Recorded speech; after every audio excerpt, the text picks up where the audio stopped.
groupe UADH, c'est un pôle qui est composé, comme vous l'avez déjà constaté, de 4 filiales du groupe dans le secteur de l'automobile, avec Ores Auto Citroën, Economic Auto Mazda, LVI Renault Trax et GIF Distribution. Ce premier pôle a été choisi pour plusieurs raisons. Tout d'abord, l'activité en elle-même, c'est une activité qui ne fait que croître et se développer sur les 4-5 dernières années, surtout après la Révolution, après en quelque sorte la redistribution des cartes et la redistribution aussi des quotas qui à un moment donné étaient bien orientés, bien ciblés pour certains au détriment des autres. Là, sur les 3 dernières années, les chiffres que nous allons vous présenter tout à l'heure le prouvent, le groupe a pu se développer, a pu développer ses quotas, ses volumes de vente au sein de ces 4 filiales. LVI étant une nouvelle acquisition qui a rejoint le groupe à la fin de l'année 2014, mais qui n'est rentré officiellement dans ce pôle qu'à partir de janvier 2015. Mais si on voit les chiffres d'Ores Auto et d'Economic Auto, aussi GIF qui a été reprise à la fin de 2013, et réellement la gestion du groupe n'a commencé qu'à partir de janvier 2014, vous voyez qu'il y a vous allez constater tout à l'heure avec les chiffres, qu'il y a une croissance soutenue sur les 3 dernières années, une amélioration de la rentabilité, des parts de marché, au point où Citroën, comme vous le savez tous, est devenue la première marque sur le marché, avec 10,4% de parts de marché à la fin de 2014, et continue à confirmer sa position de leadership sur les 4 premiers mois de l'année 2014, avec à la fin du mois d'avril une part de marché de 12,6%, un record, et une augmentation de 22% malgré une légère régression du marché constatée sur les 4 premiers mois qui est de 11% à peu près. Donc la position numéro 1 à la fin de l'année 2014 n'était pas un hasard, on était déjà numéro 2 à la fin de 2013, donc vous comprenez bien que la position de leader à la fin de 2014 c'était le fruit de plusieurs années de travail, c'était le sens du défi réellement qui nous a tous motivés à confirmer à tout le monde. De restructuration a permis d'abord, comme l'a dit Sébastien, la création d'un holding de tête, le Lockheed Investment Group, qui lui détient l'ensemble des participations du groupe, et dans un second temps de l'UADH qui est le holding métier qui regroupe l'ensemble des participations du pôle automobile.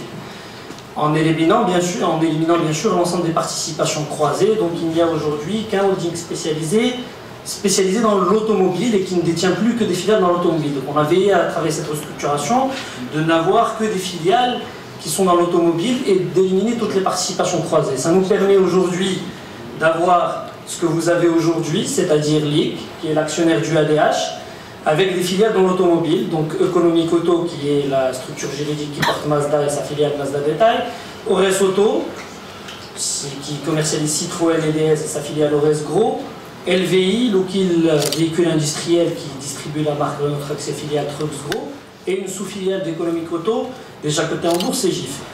Donc ce cadre-là permet de donner, aujourd'hui on est à la veille d'une opération d'introduction en bourse, donc permet, tout ce travail en amont permet d'offrir la lisibilité aux investisseurs auxquels on adresse cette opération, lisibilité en termes d'activité. Aujourd'hui on a un pôle spécialisé, on n'a pas une holding qui fait et de l'automobile et de l'industrie. On a et même en termes d'analytique, c'est plus simple pour les analystes financiers à pouvoir analyser.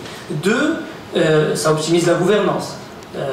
On a un cadre institutionnel, la création d'un cadre institutionnel qui permet de rationaliser le développement de ces activités. Donc on a le UADH qui est le holding métier, qui donne les stratégies de développement et bien sûr les filiales qui sont plus dans l'opérationnel. Et cette gouvernance, bien sûr, comme disait Sébastien tout à l'heure, permet d'avoir la meilleure organisation pour pouvoir se développer, aller chercher de nouvelles cartes, développer les filiales en bas.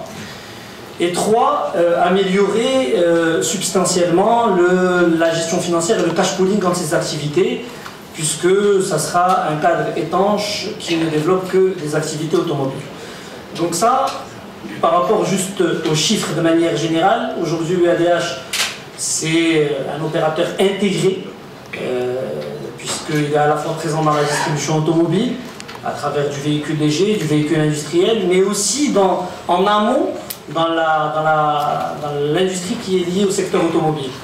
Dans les grands chiffres, c'est un chiffre d'affaires agrégé de l'ensemble des filiales de près de 320 millions de dinars. Sur l'opération UADH, alors, on a parlé de 80 millions de dinars, c'est le montant de l'opération d'introduction en bourse, pour une valorisation dont parlait Fatmi tout à l'heure, qui était de 200 millions de dinars. Les 80 millions de dinars, sur les 80 millions de dinars, il y a 40 millions de dinars qui sont une augmentation de capital. Donc un cashing. Le cashing, ça va servir surtout pour assainir la situation bilancielle et améliorer la situation bilancielle de UADH. Et concrètement, ça va améliorer le gearing de la boîte qui va passer de 80% à peu près à un niveau de 30%. Les autres 40 millions, c'est une cession, c'est un cash-out, mais réellement, ce n'est pas un cash-out. Je vais les 40 millions de dinars, loi de cash-out, font déjà 25 millions de dinars qui vont servir à payer une partie du coût de la restructuration juridique et financière. Il y a des comptes courants associés entre la holding de Tech League et les filiales Ores Auto, Économique Auto, etc.